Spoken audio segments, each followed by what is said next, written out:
nome é Ana Lúcia, eu sou coordenadora do curso de psicanálise aqui em Juiz de Fora pela SBPE, tá?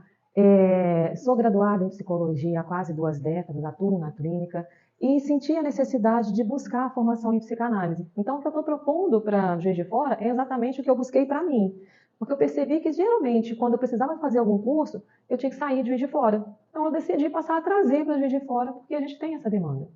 E por que a gente escolheu a SBPE? Exatamente por ver o comprometimento e a responsabilidade que a SBPE tem com a formação.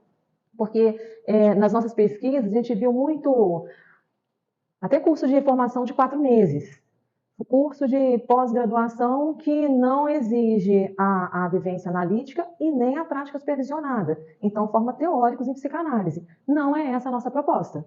A nossa proposta é realmente superar desafios que a gente vem percebendo na sociedade, nas formações, nas interações com outros profissionais, no que está sendo entregue. Então, nosso desafio é realmente formar profissionais não só qualificados, mas responsáveis e seguros para atuar. Então, estudar psicanálise permite mergulhar nas profundezas da mente humana, compreendendo os mecanismos inconscientes que influenciam nossas ações e relacionamentos. É uma oportunidade de desenvolver empatia, compreensão e insight, fundamentais para orientar e ajudar na jornada da psique humana. Então, por aqui, a gente já começa a perceber que estudar psicanálise não é só para auxiliar o outro, embora seja esse o nosso propósito, formar psicanalistas clínicos. Mas, quando a gente entra nesse mundo, eu costumo brincar que tem um bichinho que pica e a gente não consegue parar, a gente tem que estar atualizando, a gente tem que estar buscando, mas principalmente porque a gente vai trabalhando as nossas camadas, a gente vai se conhecendo cada vez mais. Então, a nossa interação com o outro muda. E isso eu acho que é uma contribuição social, assim, importantíssima, né? Então, quando a gente fala de psicanálise, a gente fala de inconsciente, né? Tem outras formas de trabalho de autoconhecimento que vão por outros caminhos. Na psicanálise, a gente vai falar de inconsciente. Então, a gente vai estudar a complexidade da mente humana, né, esses processos mentais que moldam a nossa personalidade. A gente vai estudar simbologia e sonhos, e é muito legal, porque, assim, na visão popular, quando a gente falar de interpretação de sonhos, sonhei com cobra, o que é? Traição. Olha, cuidado, sua vizinha, não é? E assim, e não tem nada a ver. E é tão legal, eu não sei quem aqui já passou pela experiência de análise. Gente, quando você tem um sonho que você fala assim, outro dia eu passei por isso, eu tive um sonho e estava conversando com meu marido sobre. E aí ele veio para mim, mas você sabe que o sonho está falando de você, né? Aí eu falei, caraca, sabe que significa um monte de coisas? Aquilo faz um sentido, que você faz aquele insight e fala, meu Deus, eu não tinha percebido isso. Olha, isso é muito significativo. E símbolo? Eu atualmente estou com uma questão materna, tá muito claro para mim. Aí outro dia eu cismei que eu queria comprar um cordãozinho, eu não sou religiosa, não sou devota de nenhum santo, mas eu queria comprar um cordãozinho de Nossa Senhora. Olha, por que Nossa Senhora? Não precisa falar nada, né? Para os psicanalistas aqui de não precisa falar nada.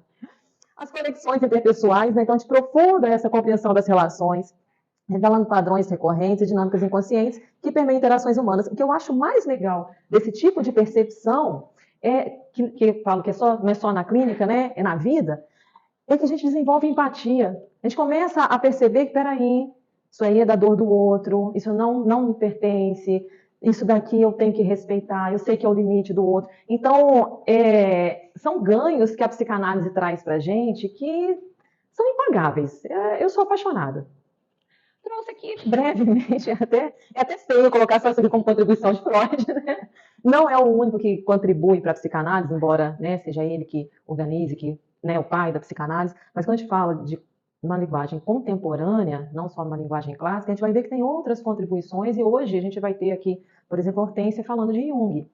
Então, mas não dá para falar de todos, eu tinha que eleger, então, lógico, Freud, né? Então, a teoria das pulsões, né, um aprofundamento no papel dos impulsos, da motivação humana, que influenciam nos comportamentos, a pulsão inconsciente, não são escolhas que a gente faz da consciência, né, no âmbito da consciência, a estrutura da mente, a exploração de ego, superego, na formação da personalidade, então tudo isso a gente estuda na psicanálise e começa a se compreender muito mais.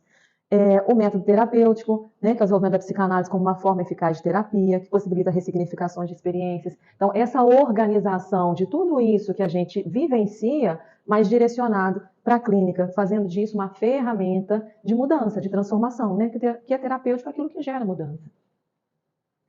Então, abordagens contemporâneas, como eu falei, a gente não está falando de psicanálise clássica, que a gente vai trabalhar só Freud e Lacan. A gente está falando de uma linguagem contemporânea.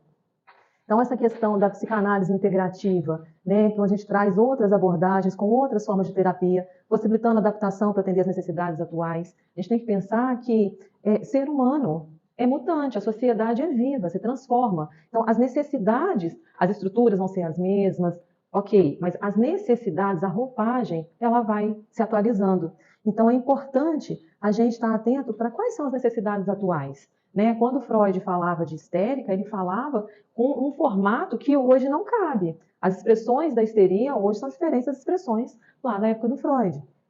A neurociência, a psicanálise, eu acho fantástico isso da neurociência vir esclarecendo. Aquilo fala, não, mas né, já houve um momento que não, psicanálise é pseudociência, porque não dá para comprovar, e aí tem aquela discussão, é ciência, não é ciência, desde lá do Freud. E aí a neurociência vem e fala assim, olha, faz todo sentido, a gente comprova isso. Então, essa junção acho muito interessante. A identidade e diversidade, não preciso falar nada, professor Daniel, essa uma abordagem muito interessante na questão da diversidade. Então, consideração das diversidades, influências culturais, sociais e de identidade na formação da subjetividade, enriquecendo as práticas contemporâneas.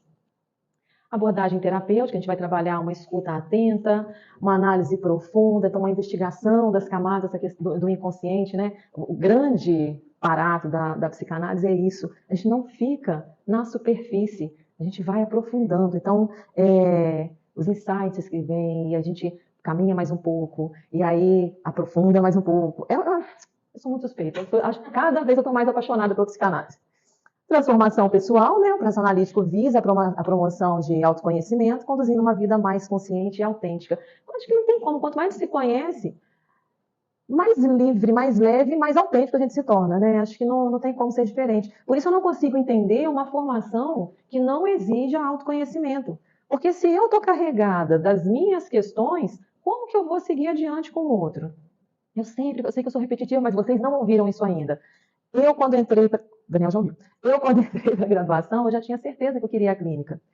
Só que, no primeiro semestre, eu não tinha condição de pagar a terapia. A partir do segundo semestre, eu já consegui o FIES, e aí já fui para a terapia. Para mim era óbvio. Se eu quero trabalhar com pessoas, eu preciso me trabalhar primeiro.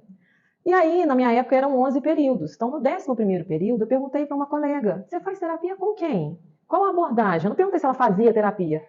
E aí ela olhou para mim e falou assim, não sou louca, vou fazer terapia para quê?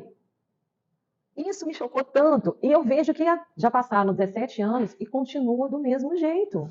Não teve uma grande mudança nesse sentido. E é isso que me encanta na psicanálise, nas formações sérias, claro, porque tem formações que não cumprem com esse papel, que é significativo. Mas quando a formação é séria, é isso que me encanta na psicanálise. Porque eu preciso me apropriar de mim. Eu preciso... me desfazer das minhas amarras, porque a gente só vai com o outro até onde a gente foi no que é nosso. Então, a gente acaba adoecendo mais o outro ao invés de auxiliar no movimento de saúde quando a gente não tem saúde, né? Então, a psicanálise na cultura possibilita que diferentes discursos da cultura se relacionem. A psicanálise não está restrita à clínica. A gente vai perceber nos vínculos afetivos, nas representações na mídia, nas relações familiares, nas manifestações artísticas. Então, a psicanálise, eu volto a frisar, é um movimento de vida. E aí, o que a gente percebe? Quanto mais a gente mergulha na psicanálise, o que a gente percebe de desafios? E são reflexões que a gente precisa fazer. A gente precisa desconstruir tabus e estigmas. Por exemplo, psicanálise é exclusivo da psicologia. Não, não é. Mas tem que ter só ensino médio para fazer psicanálise? Que absurdo! Qual a escolaridade mínima exigida para fazer uma graduação? Por que a gente precisa ter ensino médio? Porque a gente precisa saber ler e interpretar texto, porque psicanálise exige muito estudo. Não adianta ter uma graduação em engenharia, que não vai contribuir em nada para que eu aprenda psicanálise. Eu preciso estar aberta, eu preciso ter interesse, eu preciso estudar, eu preciso realmente me debruçar no que tem de vivência e conteúdo. Então, existem muitos preconceitos ainda que a gente precisa superar. Eu entendo que o nosso desafio é muito grande, principalmente quando a gente vê instituições oferecendo coisas absurdas, que reforçam esses estigmas. Porque quando você conversa com uma pessoa que acredita que é psicanalista, mas ela não sabe diferenciar uma neurose de uma psicose. Ela não sabe que superego não faz parte do arcabouço de conhecimento da psicanálise. Espera aí, tem uma coisa estranha. Então, isso vai reforçando que, aí, tá vendo? Tem que ser psicólogo. Então, por isso, nosso desafio aumenta, porque a gente tem que ter maior qualidade, maior exigência, para a gente entregar realmente profissionais que vão mostrar que não, que a psicanálise é para todos. E não é, ai, eu não sou doida para me tratar. Não, são pessoas saudáveis que buscam melhorar. Então, desafios não faltam, né? Inovação e adaptabilidade, exploração de novas abordagens de adaptação da psicanálise para atender as necessidades contemporâneas. A gente já falou um pouco disso, e assim, é muito mais profundo, né? Quando a gente olha para a sociedade, pode ficar à vontade. Bom dia. Quando a gente olha para a sociedade, para a cultura, a gente identifica as mudanças, a necessidade de adaptabilidade. Na época, nem falando na época de Freud, 10 anos atrás, a gente não pensava em atendimento online. Então, não existe isso. Hoje, o atendimento online é uma realidade que gera resultado. Né?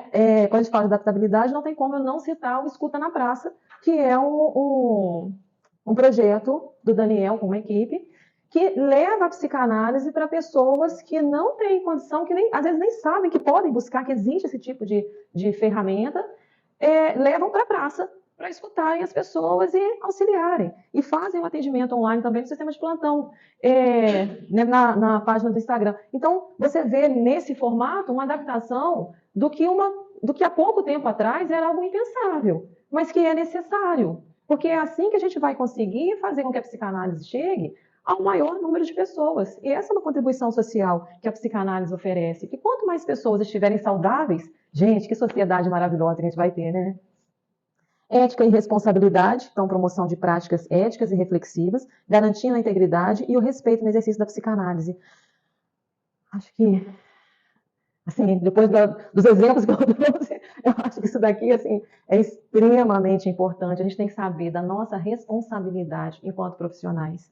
A gente tem que ser muito ético na nossa postura. Não dá para... Outro dia tem uma pessoa que falou comigo de uma psicóloga que atua numa empresa grande aqui de Juiz de Fora.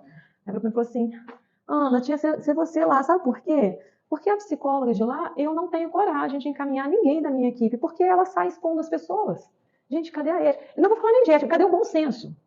Então, é uma responsabilidade muito grande que a gente assume quando a gente decide atuar nessa área. E acho que a ética ela é importante em qualquer profissão. A gente tem que pensar que quem nos procura não está fazendo só um investimento financeiro, está fazendo um investimento de confiança, de energia, de tempo, sabe? De compromisso. Então, assim, o investimento é alto demais para que a gente faça de qualquer jeito, para que a gente não tenha respeito mesmo, né?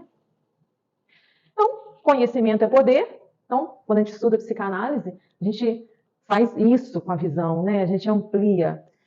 E aí, aumenta a nossa autonomia e resiliência, né? Pelo fortalecimento emocional, autonomia capacitando indivíduos a enfrentar desafios e promover mudanças positivas em suas vidas.